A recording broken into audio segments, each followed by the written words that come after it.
Hi everybody, welcome to Northwest Food, Brew and Wine. I'm your host Mike Gonzalez. First up on the show, we visit CG Public House. It's one of the most well-known restaurants in all of Eastern Washington.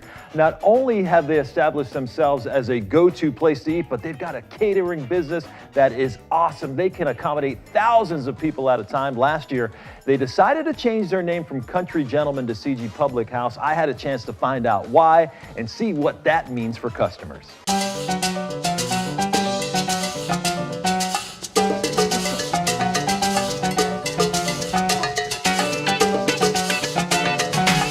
This iconic restaurant and event center in Kennewick may have a new name, but the taste is better than ever.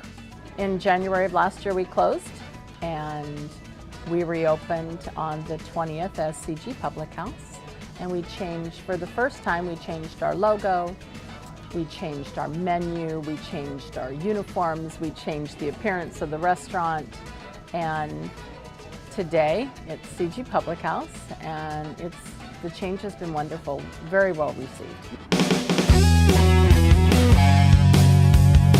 One other big change is her son Kyle Simmons, who's now running the day-to-day operations for the restaurant and catering side of things.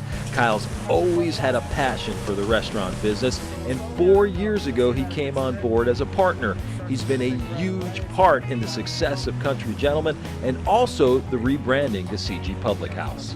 There's been a transition which was largely your vision, going from Country Gentlemen to CG Public House. And you know, and that's a huge risk in a sense, and one that you guys were willing to take on.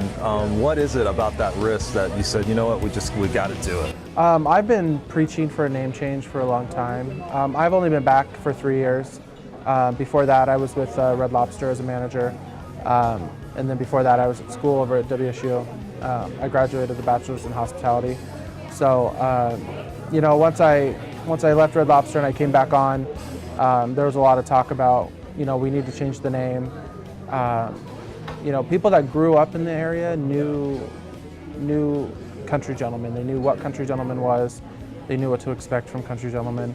But we're not the same area that we were 10 years ago. The Tri-Cities has grown tremendously, as you know. People moving into the area, people would still confuse us with Old Country Buffet. Right. They would mistake us for a gentleman's club. We get phone calls all the time about that. And so finally, you know, I guess I won the battle. I just said, you know, we really need to change the name. We really, you know, especially for people moving into the area. And those changes are apparent when you step in the door. Take a look. How are you guys doing today? Good. You're greeted with a warm atmosphere, comfortable seating, and a brand new bar area called Beer Falls that stokes a lot of nostalgia. We are right across the street from Beer Falls. Where Beer Falls, you know, if you grew up in the area, my dad, he remembers going out to Beer Falls, and he's in his 60s now. I graduated in 2005 from Kennewick, and Beer Falls was kind of ending, you know. Yeah.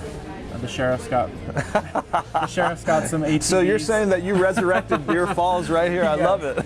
Yeah. So when we were building the bar, I wasn't working here at the time, but I came in for lunch and we were talking about what they wanted to name the bar, and it just came to my mind, and I just said Beer Falls.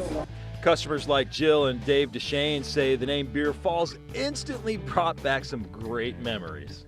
First thought about me and this place right here is when I came out here and ate some breakfast one time.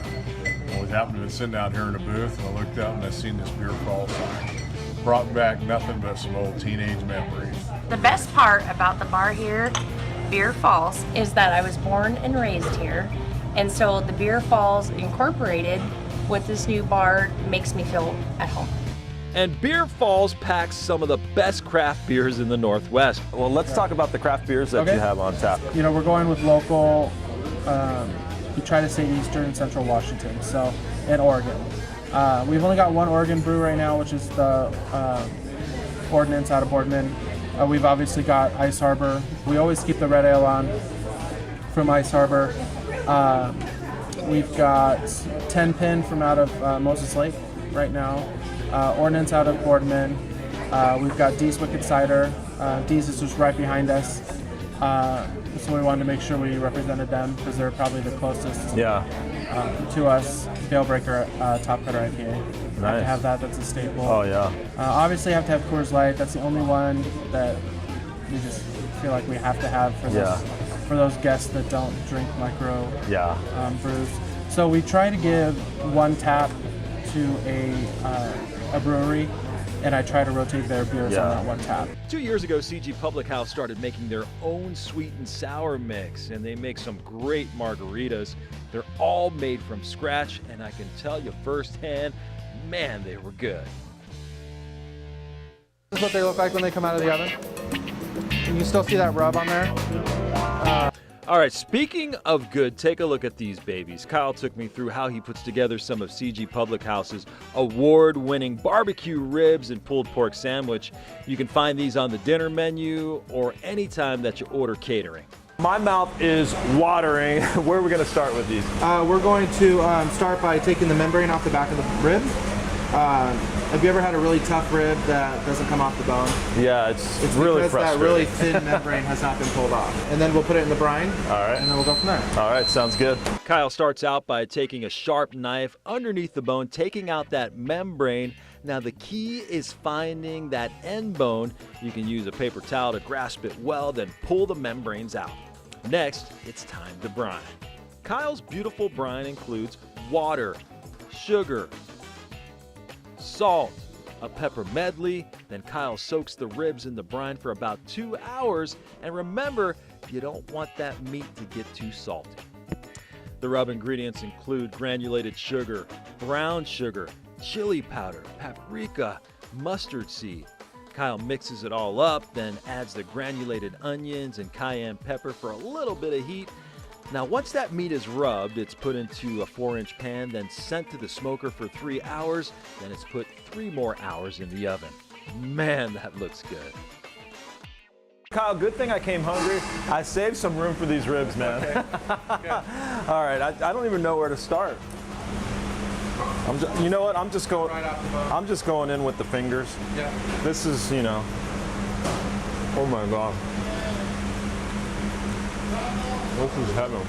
If that's not enough, it's time to go for CG Public House's better than ever homemade biscuits and gravy. Kyle took me through the process of how he makes those from scratch. He starts out with some country ground sausage, and there's plenty of butter and flour as well.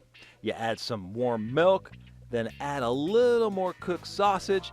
Then it's time to add the Cajun pepper, sage, and salt and pepper as well. Try these biscuits and gravy. Wow. It's a little delay there because I was like taking it all in. Now that I've gotten full taste of CG Public House, it's easy to see why this family-run business has been such an iconic part of the Tri-Cities landscape. Well, I like the family atmosphere for sure. We've also had some catering done in the past, and they do a really great job with that. The food is always hot and the service is great. So, and I don't work for them. Now, working with your family, I mean, that's always great. Do you guys ever get into it a little bit about philosophy? Or? Me and my mom have really heated discussions sometimes about things. We always, it's always a healthy debate. Yeah. Because we don't all see eye to eye on everything. My dad kind of stays out of it. So whatever, he obviously has an opinion, but he always doesn't voice it. Yeah. Me and my mom are a little bit more vocal about our opinions, and but I think that's why, we're so successful. We're very proud of that, being able to let this business go to another generation. Yeah. Because the alternative would have just been to sell, when Right. Steve and I were ready to retire. And not doing that, I think people are like, wow, we're Yeah. going to have yet, this would be 4th generation. All right, I want to thank Kyle and Shirley for being such gracious hosts. Man, it was awesome there. The food and drinks are just amazing at CG Public House. And remember, they have an awesome catering business that's considered the best in the Tri-Cities. So if you got a corporate event, wedding, whatever, a party, they are the go-to catering company. For more information, we'll put this on our Facebook page. Just search Northwest Food, Brew, and Wine. You can also hit up yaktrynews.com, search our feature section. You can find it there as well.